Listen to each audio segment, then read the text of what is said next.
Halo semuanya, perkenalkan nama aku Maria Teresa. Di sini aku mau menjelaskan tentang upaya pemenuhan gizi pada 1000 HPK dalam pencegahan stunting.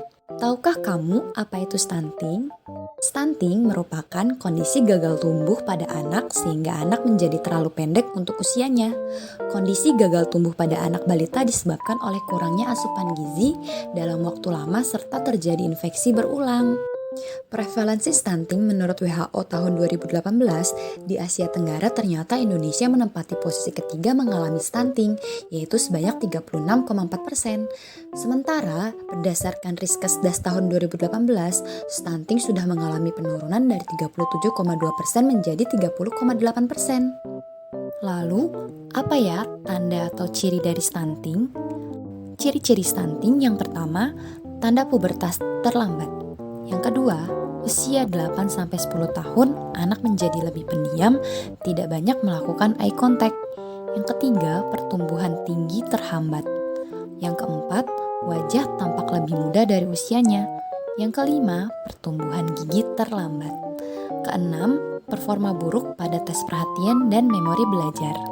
Menurut kalian ada nggak ya dampak dari stunting? Jawabannya adalah ada.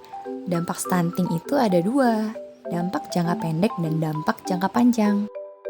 Pertama, dampak jangka pendek. Ternyata stunting itu memberikan dampak pada sisi kesehatan loh, berupa angka kesakitan dan angka kematian yang meningkat. Yang kedua, pada sisi perkembangan berupa penurunan fungsi kognitif, motorik, dan perkembangan bahasa. Kemudian yang ketiga, dari sisi ekonomi berupa peningkatan health expenditure dan peningkatan pembiayaan perawatan anak yang sakit. Kemudian yang kedua, dampak jangka panjang. Stunting memberikan dampak jangka panjang pada sisi kesehatan berupa perawakan dewasa yang pendek, peningkatan obesitas dan komorbid yang berhubungan, dan penurunan kesehatan reproduksi. Yang kedua, dari sisi perkembangan, yaitu penurunan prestasi belajar. Yang ketiga, dari sisi ekonomi, terjadi penurunan kapasitas kerja dan produktivitas kerja. Lalu bagaimana ya cara untuk mencegah terjadinya stunting? Stunting dapat dicegah dengan melakukan pemenuhan gizi pada 1000 HPK. 1000 hari pertama kehidupan dimulai dari masa kehamilan hingga anak berusia 2 tahun.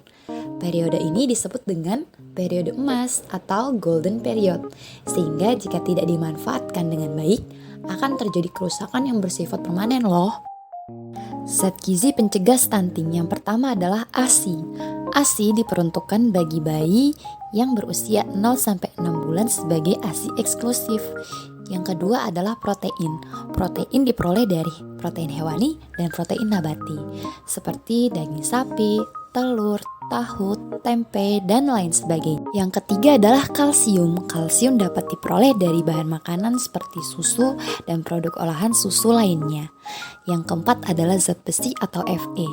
Fe dapat kita peroleh dari bahan makanan seperti telur, hati ayam, dan sayuran bayam. Kemudian ada vitamin A dan vitamin D. Vitamin A dan vitamin D ini dapat kita peroleh dari bahan makanan seperti sayur-sayuran dan buah-buahan. Kemudian ada dari ikan, telur, dan juga daging ayam. Di sini sudah ada contoh menu berbasis pangan lokal untuk mencegah stunting bagi ibu hamil dan menyusui. Menu-menu di bawah ini merupakan sumber protein ya teman-teman. Menu-menu ini juga untuk ibu hamil dan menyusui ya, sebagai sumber zat gizi mikronya agar tetap terpenuhi.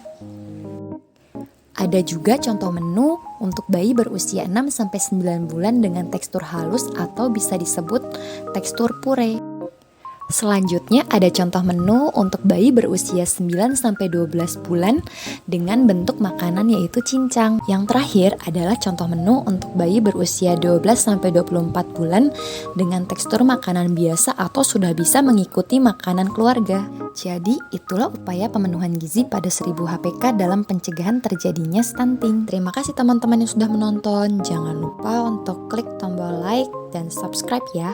Kalian juga boleh kok komen di bawah kira-kira kalian mau video apa lagi ya terkait gizi yang harus aku bahas. Sampai jumpa di video selanjutnya.